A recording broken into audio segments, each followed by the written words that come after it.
சொல்லிப் பழகுவோம். சரியான உச்சரிப்பு.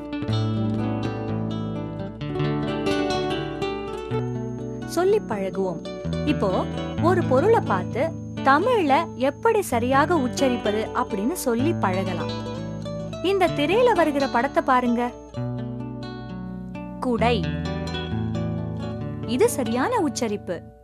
இதையே கொடை அப்படின்னு சில சமயம் சொல்லிடுறோம். இது தவறான உச்சரிப்பு. அடுத்து இலை. இது சரியான உச்சரிப்பு. அதுவே இலை அப்படின்னா அது தவறான உச்சரிப்பு. இது கிணறு, சரியானது. கிணறுன்னு சொன்னா அது தவறான உச்சரிப்பு. நாற்காலி. இது சரியான உச்சரிப்பு. ஆனா நாற்காலி அப்படின்னு சொன்னா அது தவறானது. விளக்கு. இது சரியான உச்சரிப்பு. விளக்குன்னு சொல்லுவது தவறு.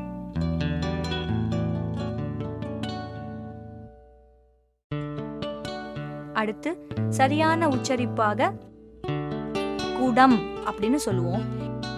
இதுலயே தவறாக எப்படி சொல்லிடுவோம்? கொடம். இந்த படம் பெட்டி. இதுதான் சரியான உச்சரிப்பு. ஆனா பொட்டி அப்படின்னு சொல்றது தவறான உச்சரிப்பு. இது குரங்கு. இதுதான் சரியான உச்சரிப்பு. சில சமயம் அதையே குரங்குன்னு சொல்றது தவறான உச்சரிப்பு. வரிசைப்படுத்துவோம். நெய், பால், தயிர், வெண்ணெய். இத வரிசைப்படுத்தினா முதல்ல எது வரும்? பால், பிறகு தயிர், அதன் பிறகு வெண்ணெய், இறுதியாக நெய். இது எப்படி சரியான வரிசை? பாலிலிருந்து தயிர் எடுக்கின்றோம். பிறகு தயிரிலிருந்து கடையப்பட்டு வெண்ணெய் வருகிறது.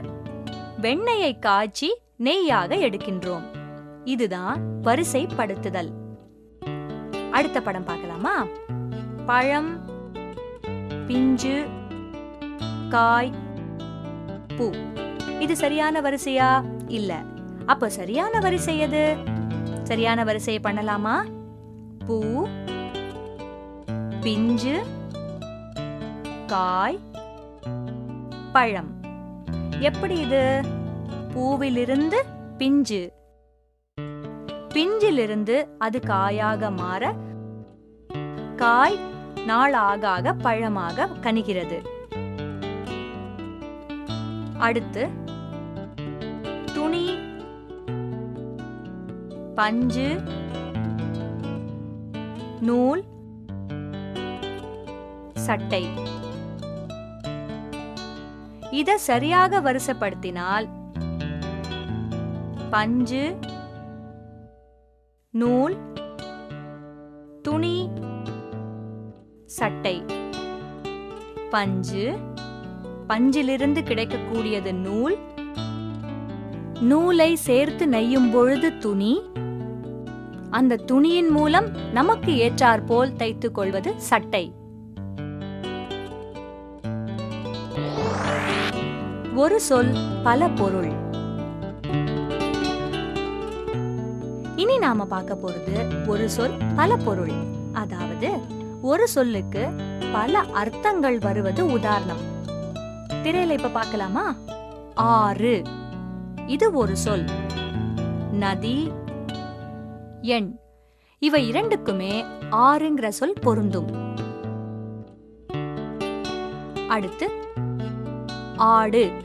இதற்கு நாட்டியம், ஆடு என்ற ஒரு விலங்கு, இவை இரண்டுமே பொருள்படும்.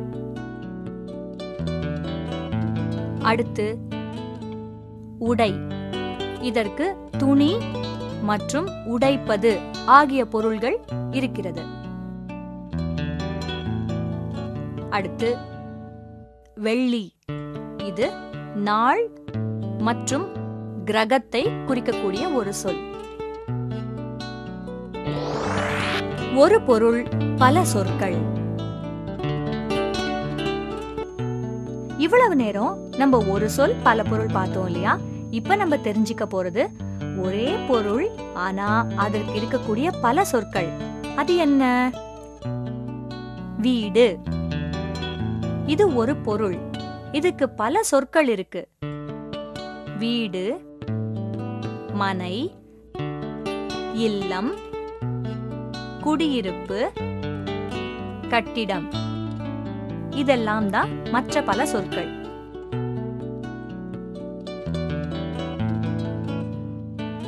அடுத்து யானை. இதற்கு யானை, கஜம், கரி, வாரணம் ஆகிய சொற்கள் இருக்கு.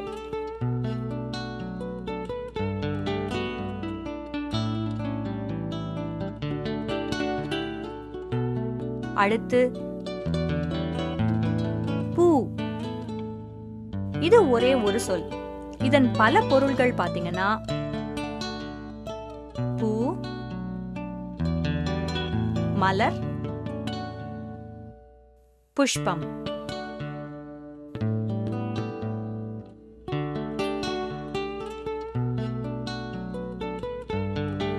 அதே போல கடவுள்.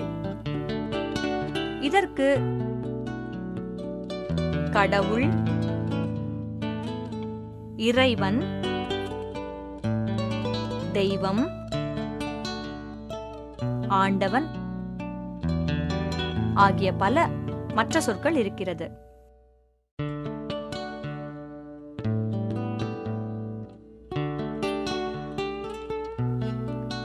ஆசிரியர். இதற்கு ஆசிரியர், ஆசான், குரு ஆகிய வேறு சொற்களும் பொருள் கொடுக்கக்கூடிய வகையில் அமைஞ்சிருக்கு.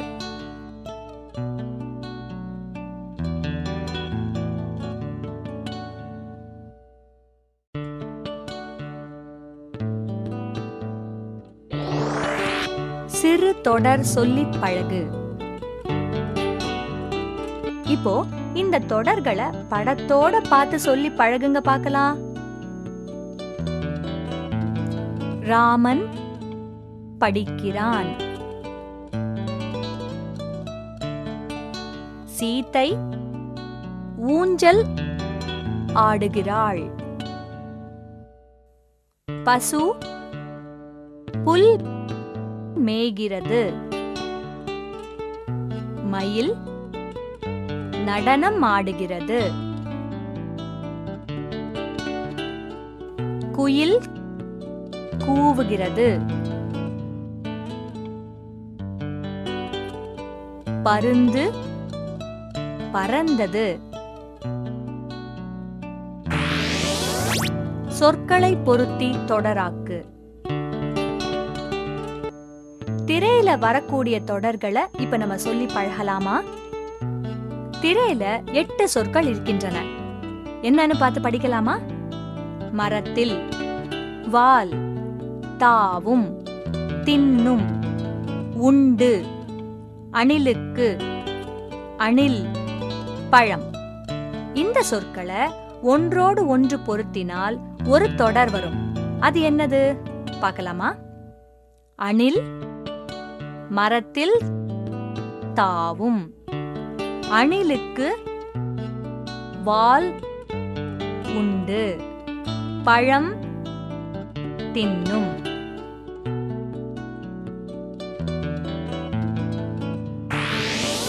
பொருத்தமான சொற்களை இணைத்து தொடராக்கு.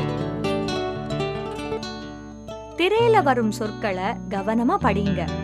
முதல் தொடரோடு அடுத்து வரும் சரியான தொடரை இணைக்கும் பொழுது சரியான அர்த்தம் கிடைக்கும். வாழை குலை குலையாய் காய்க்கும்.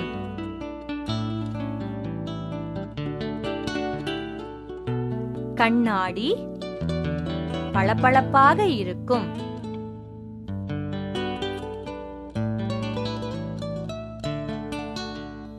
கூழாங்கல் வழுவழுப்பாக இருக்கும். ஆறு சலசலவென்று ஓடும்.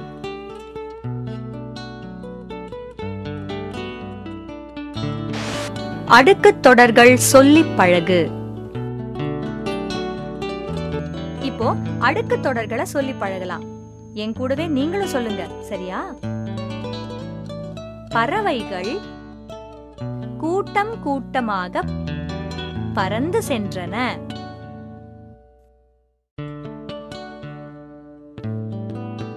கற்கள் குவியல் குவியலாக கொட்டிக் கிடக்கின்றன.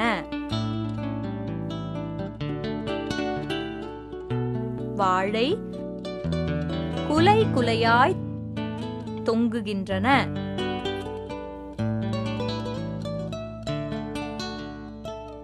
ஆடுகள் மந்தை மந்தையாய் மேய்கின்றன. எறும்புகள் சாறை சாறையாய் ஊர்கின்றன.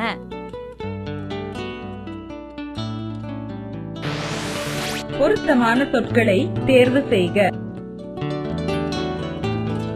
திரையில வரும் சொற்களை கவனமா பாருங்க. இதோட சரியான சொல்லை இணைத்து சொல்லி பழகணும்.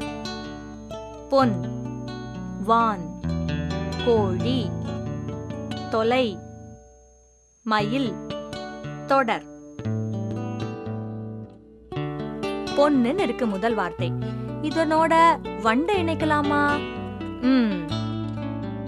பொன் வண்டு சரியானது. வான், இதோட கோழி இணைத்தால் வான் கோழி சரியானது. அடுத்து கோழி, இதனோடு முட்டை சேர்த்தால் கோழி முட்டை சரியானது. தொலை, இதனோடு பேசி சேர்த்தால் தொலைபேசி சரியானது. மயில், இதனோடு தோகை இணைத்தால் மயில் தோகை சரியானது. தொடர், இதன் கூட வண்டி சேர்த்தால் தொடர் வண்டி சரியானது. கற்பனை உண்மை கண்டு சொல். திரையில் வரும் தொடர்களை படிச்சு பாருங்க. இதுல கற்பனை எவை உண்மை எவைன்னு கண்டுபிடிக்கணும். புத்தகத்தில் இருந்து பூனை குதித்தது. சரி, முதல்ல புத்தகத்திலிருந்து பூனை குதித்தது இது கற்பனையா உண்மையா? கற்பனையே.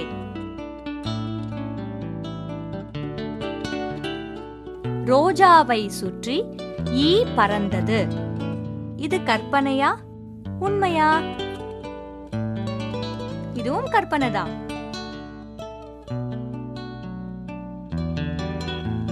குரங்கு பறந்து நிலா சென்றது. இது கற்பனையா உண்மையா? இதுவும் கற்பனைதான். பானை உள்ளே யானை இருந்தது. இது கற்பனையா உண்மையா? இதுவும் கற்பனைதான். எலி ஓடி வந்து லட்டு தின்றது. இது கற்பனையா உண்மையா? இது உண்மை.